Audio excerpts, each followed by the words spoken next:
Luke Thomas at the SAP Center in San Jose, California, following Bellator Dynamite 1 next to the four-man, one-night light heavyweight tournament. Phil Davis. Phil, for a Bellator debut, well, a debut anywhere, could that have gone possibly any better?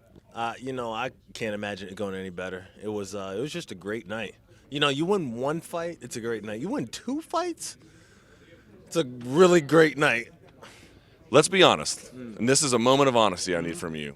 When you signed with Bellator, it was a big change, lots of questions, because you're a top-ranked guy. It's not often that people leave the UFC in those conditions, and here you are. Was there any moment where you were like, I don't know if this was the right call? Not that you were like, well, you can't walk it back, or that, I just mean, did it ever enter your mind before this whole thing kicked off? Well, sure. I mean, change isn't easy, no matter what it is. But at the same time, you have to trust the people around you. I try to keep good people around me who aren't just going to say, yeah. Yes, man. I have a good management. I have a great head coach. I have a good team around me. And before you make any decisions, especially big decisions like that, you just talk it over with everybody around you. Go over all the pros and cons. And, yeah, I'm a little bit of a gambler anyway. So, and that's just what it is. And now that it's over, you're like, boy, that was a great call, all right? Yeah, it was a good call. Definitely a good call. So let's talk about the fights here for a second. Emmanuel Newton, a very talented guy, but you handled him. That, to me, wasn't all that surprising. The Kimura is obviously one you've used a number of times. The knockout against Francis Carmon, now, yes, he was coming as a replacement, but we just saw some things we hadn't seen from you. Do you still feel like you're 30, right, if I'm not mistaken? Okay. Do you still feel like you're technically able to round some corners about how far you can push your development? Oh, definitely. I'm still a baby in the sport. I'm actually a grown man now, but still a baby in the sport. I'm still learning so much about everything. And it was great to have the last 8 or 9 months off where I wasn't injured and I could just train, go to the gym every day, work on specific techniques. When you're going from fight camp to fight camp, you're preparing for one specific person.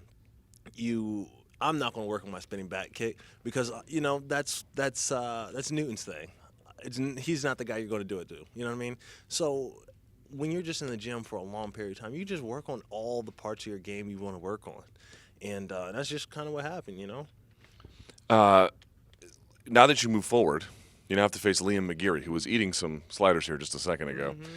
Phenomenal guard from this guy, not just in the Emmanuel Newton fight, but we saw it here against Tito Ortiz. We've seen it in a number of his fights now. Do you like the matchup? Obviously, the wrestling, you're always going to have the advantage, if not against McGeary, just about everyone in the division. Right. How do you feel like you match up against McGeary? I like it. I think we match up great. I was already starting to think about who I wanted to bring in for camp and this and that. I'm starting to get ahead of myself. All right, I want to bring this guy and that guy. But, I think we have a great matchup. Both stand up and grappling. He has an interesting game, a very interesting game, very slick game. So I'm very interested. And then come to find out, this guy's been training with one of my old wrestling buddies, Jerry Rinaldi. So I'm like, man.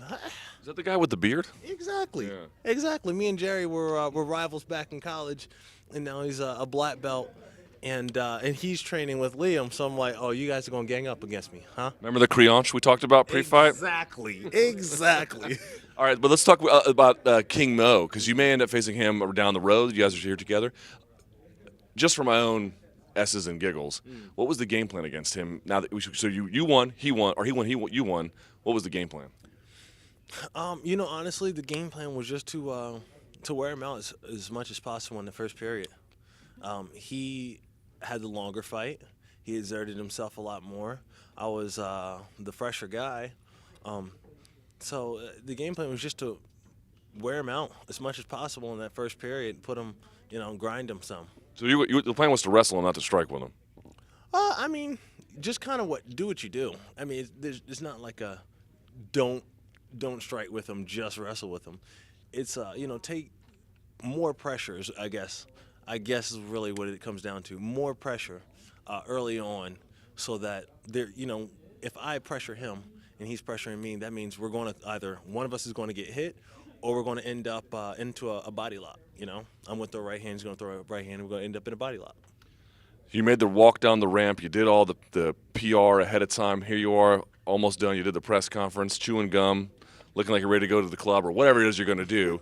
Now that it's all over, what was the Bellator experience like? Because that ramp was different. The crowd, obviously, it's new to the sort of whole experience. How was it? Man, it was awesome. Every time I see those big screens, I'm like, this is freaking awesome, awesome. I kind of got caught up in the moment walking down there. Forget that. Even the the lineup we did to start the tournament, that was awesome. The pyro went off, made me jump. I was like, oh gosh, yeah, it was awesome. The whole experience was awesome. All right. And real quickly, when do you think we could see you back? I mean, no, it's super early. I mean, for a tournament, I feel like you got up like scot-free. So are you like ready to go based on maybe a timeline they want to push, even if it's expedited? Were you thinking like later tonight or? No, I think you're probably done for the day. I'm guessing that's over. But I mean, maybe 2015, right? 2015. Yeah. This is going to be a big fight. I imagine they want to build it up quite a bit, and they already have a nice show in Japan coming up. So I imagine they're going to put this out into the new year. All right. Well, Phil Davis, phenomenal debut. I mean, unbelievable wins. Congratulations. Thank you for your time, and I guess we'll see you in 2016, slacker. Thanks, I guess.